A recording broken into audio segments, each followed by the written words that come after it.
Hello again, it's Professor McCartan on another topic, the AIDA model. Now, thankfully in the marketing world we have this model, and thankfully it has a very handy acronym that we can really remember, and it really helps us with looking at the basic aspects for moving customers from awareness of your brand to purchasing it easier and to remember. So the AIDA model is basically that foundation that marketers use to help consumers pass through that purchasing process or that purchasing funnel, and helps the journey that consumers take for that time from when they first become aware to when they gain interest enough to finally go to the store or go online, click a couple clicks, hit purchase, and take the product home. So let's break down the AIDA model and have a little bit of an understanding of what it is. And I will tell you, in the marketing world, I truly use this anytime I'm putting together communication aspects. In the advertising world, this is something that we strongly look at because we have to have a thought process. Is this attractive to viewers? Should it be interesting? Would this cause people to really want to have this product? Will people go out and buy this product? These are all things as marketers that we look at to make sure that this message, that whatever we're conveying, is being conveyed.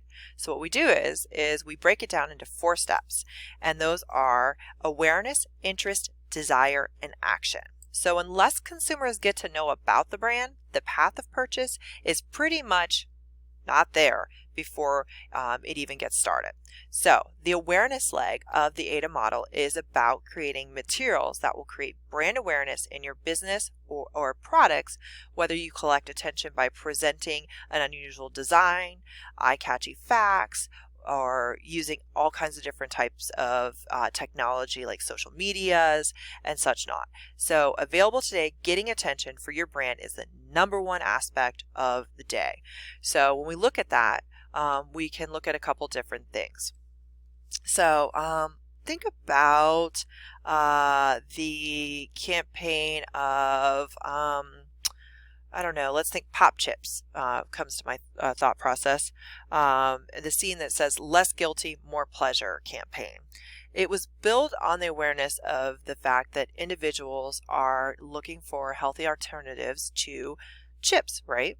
We all love them, but they're not necessarily as good for us. So the advertisement featured a stack of each of the different types, showing consumers how many chips they have and what they were for merely 100 calories.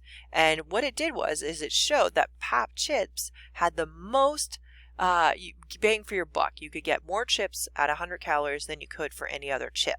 So this was giving some awareness to the diet-friendly choice of pop chips. Make sense? I hope so. And then I for interest. Building interest is really important. Interest in your product beyond that awareness part, where consumers will look into knowing about you, figuring out what you have to offer, looking and doing their homework, doing some research. This really helps consumers develop that interest in keeping them engaged in your marketing as well as your advertising efforts, to give them a reason to learn more about you and or to see what you have to offer. So I would say that a good example might be, let me think, Firehouse Subs. They have a billboard, and it features an image of a sandwich along the side of the road, and it says, "The sub helps saves lives. Find out how." And the clear goal here is to get customers to look at the restaurant or look online to get information about the chain. And what happened with Firehouse Subs is it was started out of Jacksonville, Florida, by a bunch of firefighters.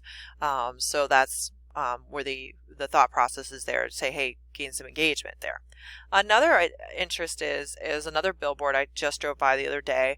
It said "Oops" with wedding rings, and it was a law firm. And so basically it was getting that desire of going to that law firm's website to find out about divorce. So on the oops aspect. Now, D for desire is that building that emotional connection between, okay?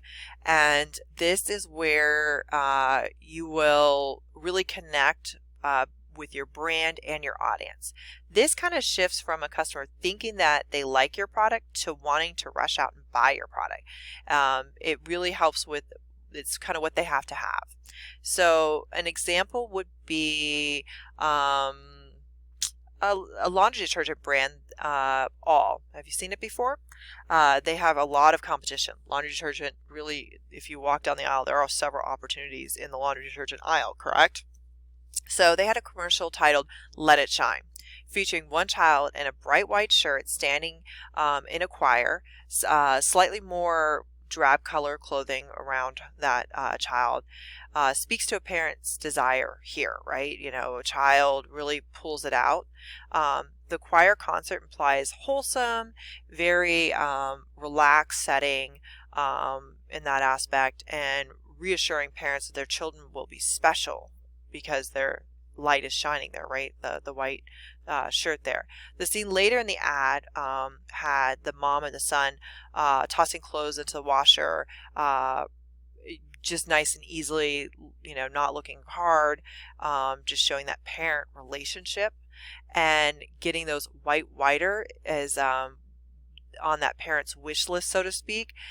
So this helps with the desire to steer them towards the All detergent, because your child won't have the dark dreary shirts behind them. They are the white bright light, and they are pulling it together with all the other wholesome activities that they did with inside the commercial.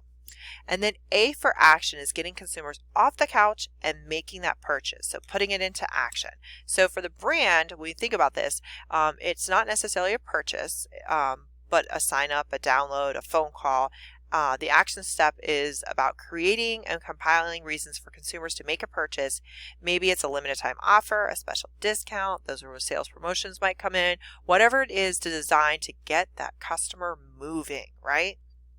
So with that being said, there's companies out there that will offer something limited edition to gain your enthusiasm to get to the product quicker and faster, or some form of promotion.